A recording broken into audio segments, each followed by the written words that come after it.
Adventures of Sherlock Holmes. Sherlock Holmes, A Scandal in Bohemia. Part 1. To Sherlock Holmes, she is always the woman. I have seldom heard him mention her under any other name. In his eyes, she eclipses and predominates the whole of her sex. It was not that he felt any emotion akin to love for Irene Adler. All emotions, and that one particularly, were abhorrent to his cold, precise, but admirably balanced mind. He was, I take it, the most perfect reasoning and observing machine that the world has seen. But as a lover, he would have placed himself in a false position. He never spoke of the softer passions, save with a jibe and a sneer. They were admirable things for the observer, excellent for drawing the veil from men's motives and actions. But for the trained reasoner to admit such intrusions into his own delicate and finely adjusted temperament was to introduce a distracting factor which might throw a doubt upon all his mental results. Grit in a sensitive instrument or a crack in one of his own high-power lenses would not be more disturbing than a strong emotion in a nature such as his. And yet there was but one woman to him, and that woman was the late Irene Adler, of dubious and questionable memory. I had seen little of Holmes lately. My marriage had drifted us away from each other. My own complete happiness and the home-centered interests which rise up around the man who first finds himself master of his own establishment were sufficient to absorb all my attention, while Holmes, who loathed every form of society with his whole Bohemian soul, remained in our lodgings in Baker Street, buried among his old books, and alternating from week to week between cocaine and ambition, the drowsiness of the drug, and the fierce energy of his own keen nature. He was still, as ever, deeply attracted by the study of crime, and occupied his immense faculties and extraordinary powers of observation in following out those clues and clearing up those mysteries which had been abandoned as hopeless by the official police. From time to time, I heard some vague account of his doings, of his summons to Odessa in the case of the Trepoff murder, of his clearing up of the singular tragedy of the Atkinson brothers at Trincomalee, and finally of the mission which he had accomplished so delicately and successfully for the reigning family of Holland. Beyond these signs of his activity, however, which I merely shared with all the readers of the daily press, I knew little of my former friend and companion. One night, it was on the 20th of March, 1888, I was returning from a journey to a patient, for I had now returned to civil practice when my way led me through Baker Street.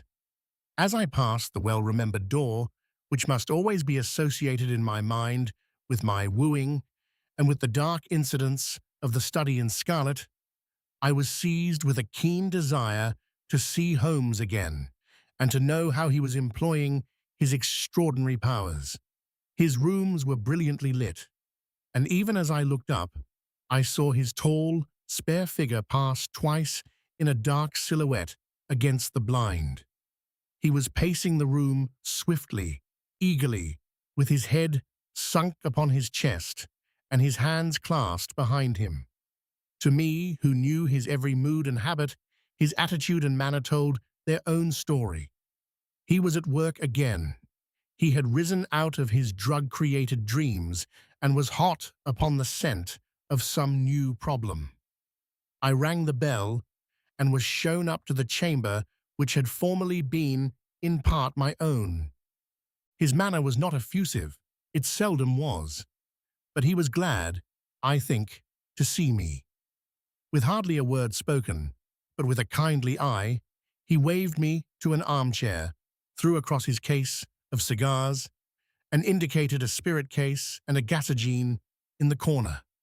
Then he stood before the fire and looked me over in his singular introspective fashion. "Wedlock suits you," he remarked. "I think, Watson, that you have put on 7.5 pounds since I saw you. 7, I answered. Indeed, I should have thought a little more. Just a trifle more, I fancy, Watson. And in practice again, I observe. You did not tell me that you intended to go into harness. Then how do you know? I see it, I deduce it. How do I know that you have been getting yourself very wet lately and that you have a most clumsy and careless servant girl? My dear Holmes, said I, this is too much. You would certainly have been burned had you lived a few centuries ago. It is true that I had a country walk on Thursday and came home in a dreadful mess. But as I have changed my clothes, I can't imagine how you deduce it.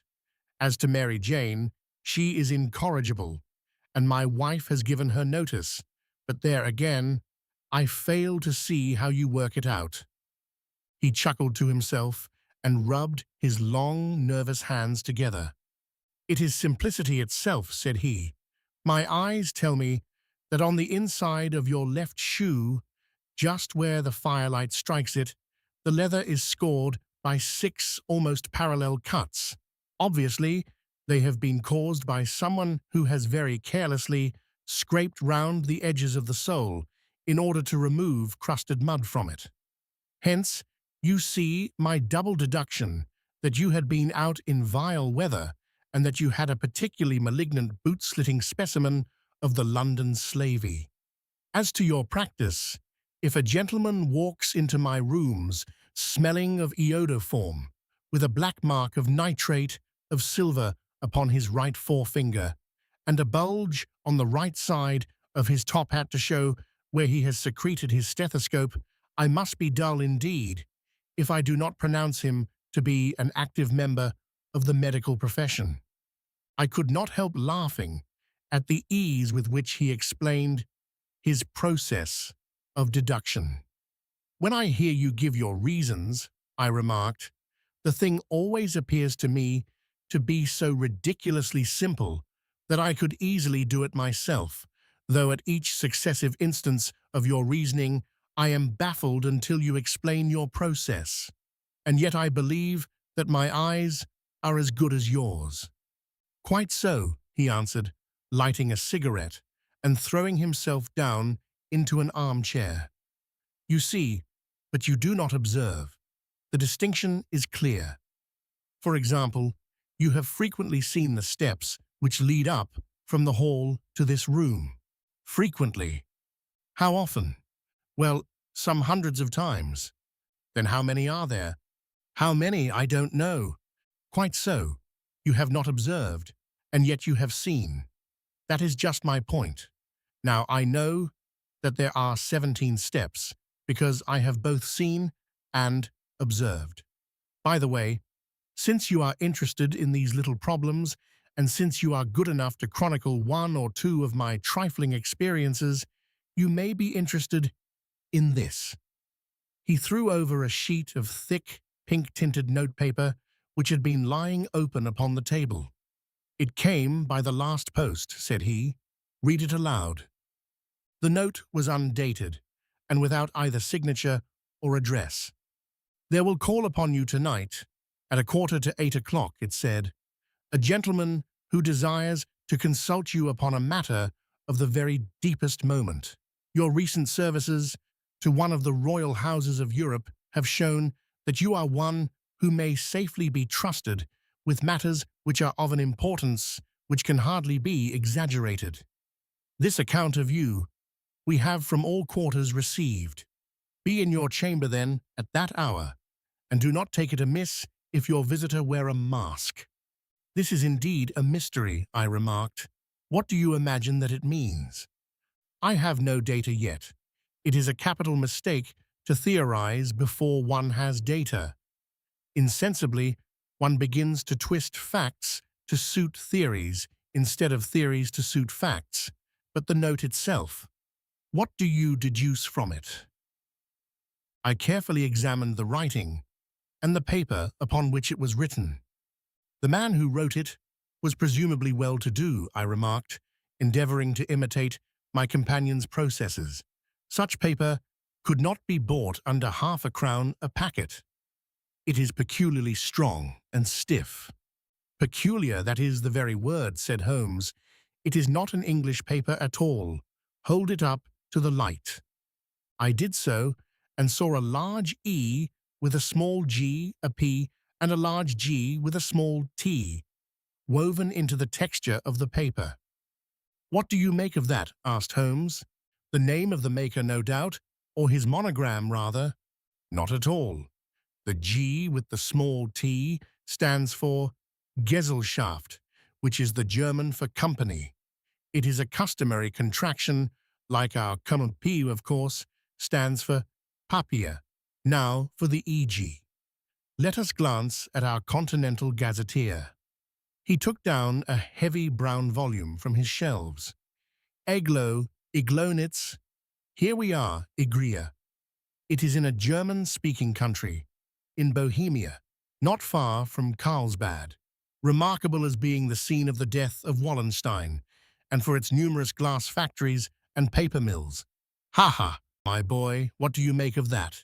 His eyes sparkled, and he sent up a great blue triumphant cloud from his cigarette. The paper was made in Bohemia, I said. Precisely, and the man who wrote the note is a German. Do you note the peculiar construction of the sentence? This account of you we have from all quarters received. A Frenchman or Russian could not have written that. It is the German who is so uncourteous to his verbs. It only remains, therefore, to discover what is wanted by this German, who writes upon Bohemian paper and prefers wearing a mask to showing his face. And here he comes, if I am not mistaken, to resolve all our doubts. As he spoke, there was the sharp sound of horses' hooves and grating wheels against the curb, followed by a sharp pull at the bell. Holmes whistled. A pair by the sound, said he. Yes, he continued, glancing out of the window. A nice little brougham and a pair of beauties. 150 guineas apiece. There's money in this case, Watson, if there is nothing else.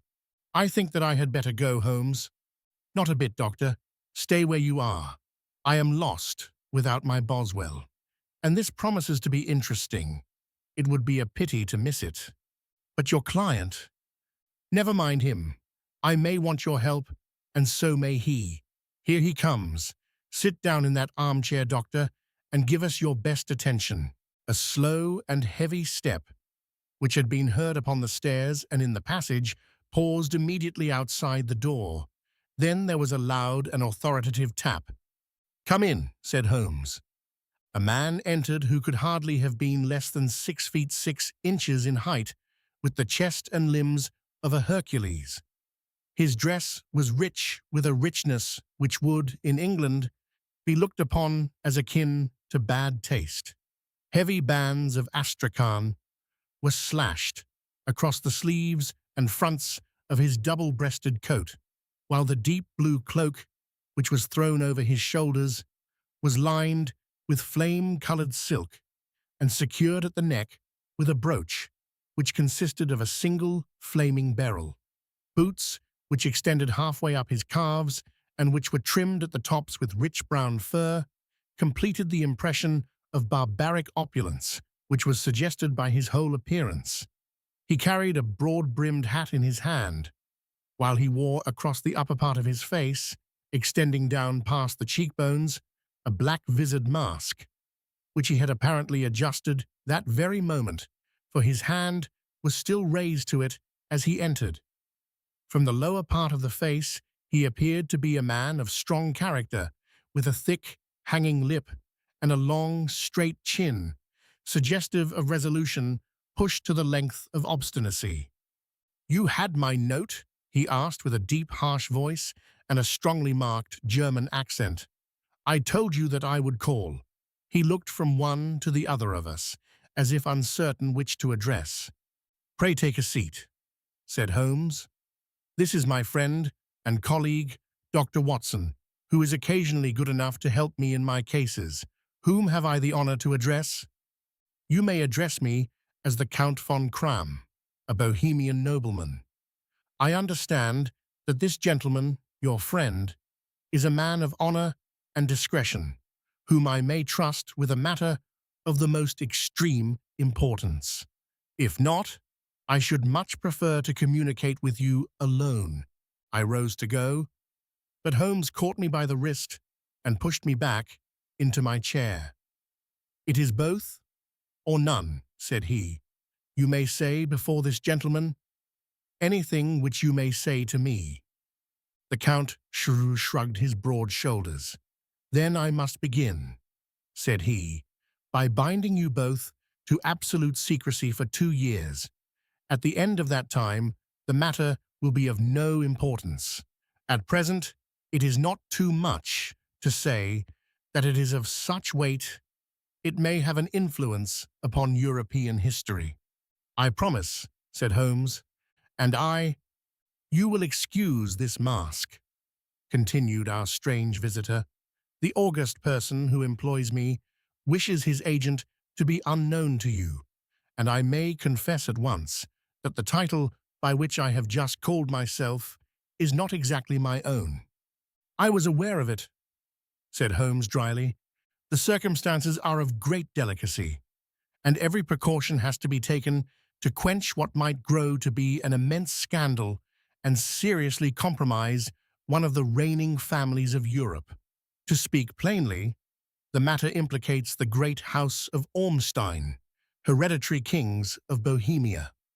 "I was also aware of that," murmured Holmes, settling himself down in his armchair and closing his eyes. Our visitor glanced with some apparent surprise at the languid, lounging figure of the man who had been no doubt depicted to him as the most incisive reasoner and most energetic agent in Europe. Holmes slowly reopened his eyes and looked impatiently at his gigantic client. "If your Majesty would condescend to state your case," he remarked, "I should be better able to advise you." The man sprang from his chair and paced up and down the room in uncontrollable agitation.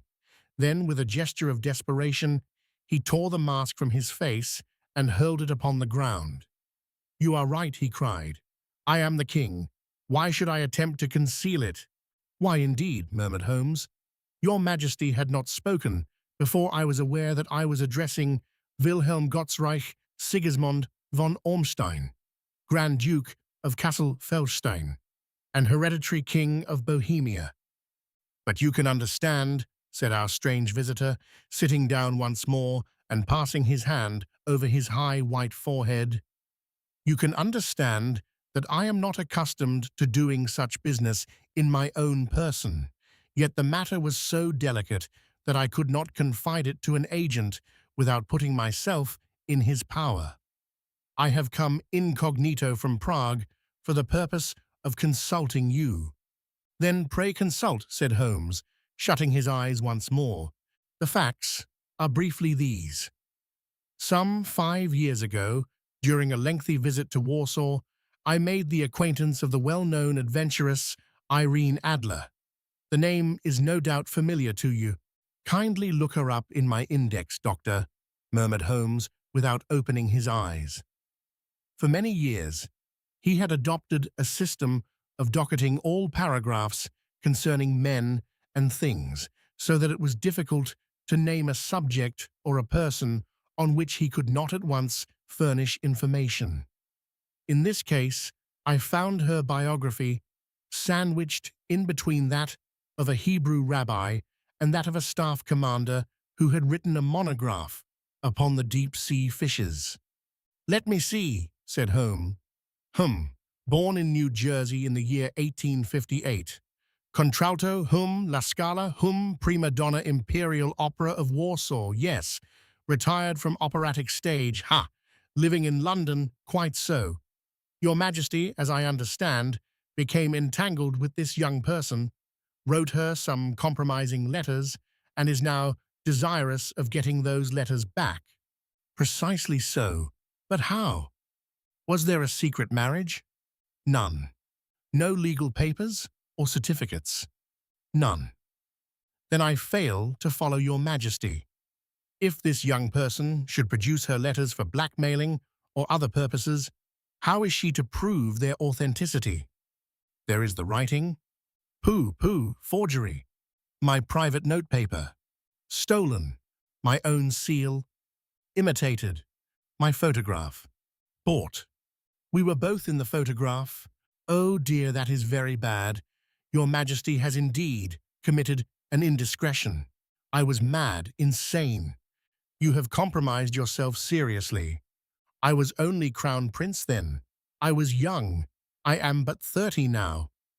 It must be recovered. We have tried and failed. Your Majesty must pay.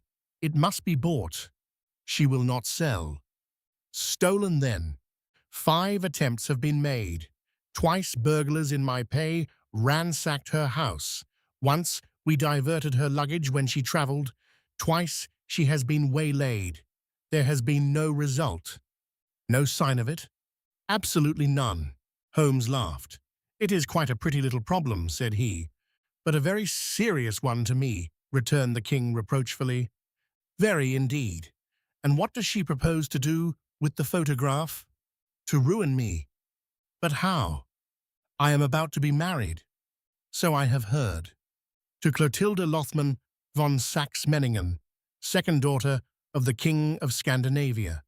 You may know the strict principles of her family. She is herself the very soul of delicacy. A shadow of a doubt as to my conduct would bring the matter to an end. And Irene Adler? Threatens to send them the photograph, and she will do it. I know that she will do it. You do not know her, but she has a soul of steel.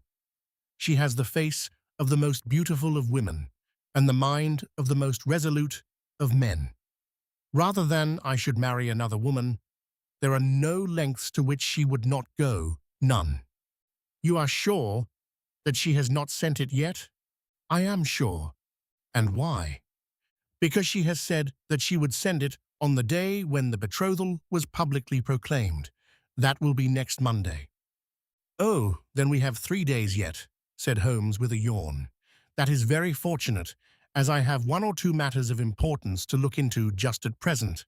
Your Majesty will, of course, stay in London for the present? Certainly. You will find me at the Langham, under the name of the Count von Kram. Then I shall drop you a line to let you know how we progress. Pray do so. I shall be all anxiety.